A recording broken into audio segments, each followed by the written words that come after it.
Now, I usually don't make these type of videos, but since these are one of the topics that I enjoy talking about, I decided to share my thoughts and explanation on the movie, The Backrooms. For those of you who are not familiar with my channel, welcome. We talk about scary things, deep dives into other topics, such as video games. So if you enjoyed that, please subscribe and consider liking. It's just a 2-second step.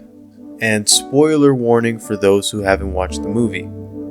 So if you haven't watched it, go watch my other video which explains more on the Backrooms and a little bit of the origin of how it started. So click in that video. Alright, for those who have watched it, without further ado, let's get started. So the Backrooms is basically a liminal area that doesn't have an ending. It is a reminder of a place you've been at, but it seems out of order. It's like 100% of something you remembered, but it's like placing the book's order wrong on your bookshelf. I honestly feel the Backrooms is obviously the best example of something that we may not possibly know or explain because of how confusing it is. And because of that, it can have anybody to be curious about its bizarre atmosphere around it. But because we fear the consequences on entering and solving this mystery, it causes many people to fear the aftermath of what could happen from the unknown. Because what's really the scariest is the fear of the unknown. And that's the meaning behind the Backrooms. I remember watching a video of Kane Parsons, and he talked about how the fear of death helped him develop the understanding of the Backrooms, at least from what I remembered. Now, my first impression on the Backrooms was, I was, obviously like everyone else, very curious, very interested in this concept. Because, like anybody, I was familiar with the place, or at least I was, I guess. But it looked like something that carries buried memories of something that just was there, but now it's gone. It felt like it was abandoned, where many things may have happened, but nothing really did happen there. One of the specific moments that hit me the hardest is why we are familiar with it, and most importantly, what, how, and why is it created? Why is the Backrooms even created for? What's the purpose of it? The Backrooms obviously picks a direction of showing horror from the concept of emptiness, which is what makes it different from ordinary horror movies that includes jump scares, because throughout this film, there are moments where the suspense is powerful and our adrenaline would get higher. It's the fact that you're going through something where whatever is out there could just be slowly lurking and stalking you. And the reason why the adrenaline gets higher and the suspense also gets higher is because you don't know what's slowly approaching you. And that's how the film felt. That's why it felt so suspenseful, because we didn't know if the character was being watched, not just by Async, but by the monster as well. That's how it felt. And the environment itself, it does not feel real because it's something that just seemed like it should not exist.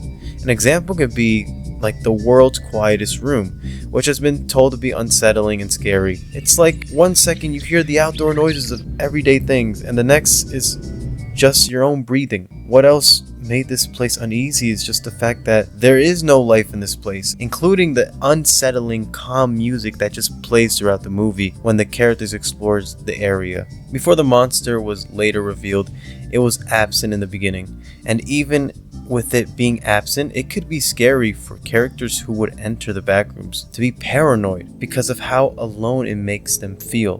Picture it as this: you're sleeping in your bed as a kid, you fear something is in your closet. You want to sleep, but you just can't because you don't know what could be there, or if there even is something there to approach you. But in reality, it's just in your mind. It's just a creation of your imagination that is just creating these thoughts that make you feel like you're constantly being watched, just like the Backrooms. This is just like how the characters felt, even before the monster appeared. Another thing about the film is that I felt it really did better at creating a strong suspense than other movies, because I personally felt that the suspense was like a roller coaster where the adrenaline would go high, but you would not make the drop of the roller coaster. They also did a great job on focusing more on the psychological fear of being stuck in a place that probably has no end to it, which would drive someone crazy like Clark, since we are certain that he spent at least a while in that place surrounded by memories and things that he did not like to think about, just rolling out throughout his head, which would drive someone to not be in the best state. It is true that spending time alone in a place for a very long time can cause somebody to be more upset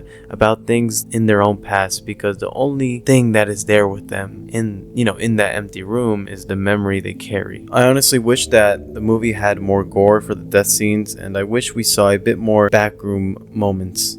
I know there are people who complain about there being too many flashbacks with the psychologist, but I felt that was important to develop her character, considering she's the only one to survive in the movie. There should have at least been more scenes on where we ended off as well. I felt that the conversation that the psychologist had with the acing scientist was really getting interesting, and it's also the fact that they didn't even know if they wanted her to be alive. I also wanted to see their knowledge on the backrooms. What I wish they did was also added more death scenes. There was only a few, not just from the monster, but from staying there for a very long time. I think it would be freaky if the character found a dead body on the floor that was just half eaten or died from just starvation. I felt that something like that would give the characters something to fear about where they are and question themselves, what's the point? Our two main characters in the film, Clark, a man who's going through a rough divorce where his own house is taken away from him, failed at becoming an architect, and is now running a furniture store with barely any customers to come in other than his assistant manager and her boyfriend. Clark was led into this path because he never accepted his failures through life. He put his blame on alcohol, which is a decision he made, and blamed people like his ex-wife as well, saying that her going to school is not helping paying the bills, and that he's the one doing all the work. Although Clark is right about being a hardworking man trying to help pay the bills and help his wife get a great career, he does not like taking accountability for his actions and tries to create loops around his failures and problems so that he does not feel like the antagonist himself, and instead blames it on his job and wife. As soon as Clark accepted his failures and took accountability, he sadly bites the dust and dies, because at that point it was already too late. The Backrooms made a copy of what type of person he was for a very long time, which led him to be killed from his own selfishness. Mary, on the other hand, was a psychologist who was trying to help Clark. She cared, but also was going through a traumatic flashbacks from her childhood by her psychological abusive mother, who might be one of the reasons why she became a therapist in the first place, in order to help those from preventing them to becoming exactly like her mother. When her home was being demolished, the Backrooms was already scanning the memory that Mary had of the place as soon as she entered. At the end of the movie, the house was already built from the elements used from her memories. Now we know the research group Acing were a former company that manufactured MRI machines, but when they found the Backrooms, it pivoted their entire operation to mapping the area. Now, this is interesting because an MRI machine maps internal space using electromagnetic fields. It exposes images from the inside of a brain. For Async, they found something that works just like an MRI machine and behaves like a human brain. They have spent years trying to understand this odd phenomenon, but still aren't sure what it truly is and its purpose. Now, towards the end of the film, Mary escapes from the Clark still life and quickly falls into the hands of Async scientists who would take her to their facility. She is brought into the interrogation room and questioned by an Async scientist named Phil, played by Mark Duplass. They believe the Backrooms is a function. He tells her they believe the Backrooms function as some sort of echo chamber for memories, which helps explain why we see people in the real world appear different and not fully 100% perfect in the Backrooms. Now you have to remember, the Backrooms can't replicate what something looks like perfectly, because it does not fully remember how it looks, which is why some still lifes seem off. Not some, actually, all of them. So a good explanation is, picture, let's just say you're walking and you see someone just walking past you on the streets. You would remember them walking past, but nothing more. But let's say you have a dream and that person is in your dream. You would remember them, but their faces may be a blur to you, but the way you remember the person is not fully memorized. You don't fully focus on what they look like. You just remember them passing you. So their faces will either be blurred or just look like a person you see every day. Now, we have to know that Phil is not in charge of what will happen to Mary, the psychologist, which could probably mean she is going to be stuck there forever or become one of them and never leave the facility. In the last moments of the scene, we see her house demolished in the backrooms and a glimpse of the end level, I'm assuming. Missing posters of the two other characters, upset for Clark, which may reveal that nobody truly cared about him. Nobody truly cared if he's even alive, unless it's a hint that he is still alive. But there were also several layers of the backrooms with all buildings we saw in the movie. But then we see a distorted version of Mary. So what we know so far is that Async was definitely watching the entire time and they were aware of the Captain Clark still alive, which has many interesting theories surrounding it. One of them being that actually is the real Clark. Let me explain. So there are some people that think that Clark somehow slowly turned into the scary figure, and the other Clark that we see is just a perfect copy of him because he entered the backrooms several times. This would explain why Captain Clark monster figure was bleeding when being attacked. Another one is that the film we are seeing could possibly be a prequel to the YouTube series because the Captain Clark still life could have slowly evolved and forgotten about what Clark looked like because he's dead. At least he may be. This would lead the still life into becoming the bacteria monster, or the bacteria can be copies of the decomposing bodies of the victims such as Kat and Bobby. There is so many theories on the bacteria monster as well, and if it will appear in the next movie or possibly show. But what does this mean for the survivor and Async? I think that Mary will be forced to work for Async and be used to working for them to help them research more on the backrooms. I think the film tried to show us a deeper dive into the perspective of a normal person entering the backrooms rather than an Async scientist in the YouTube videos.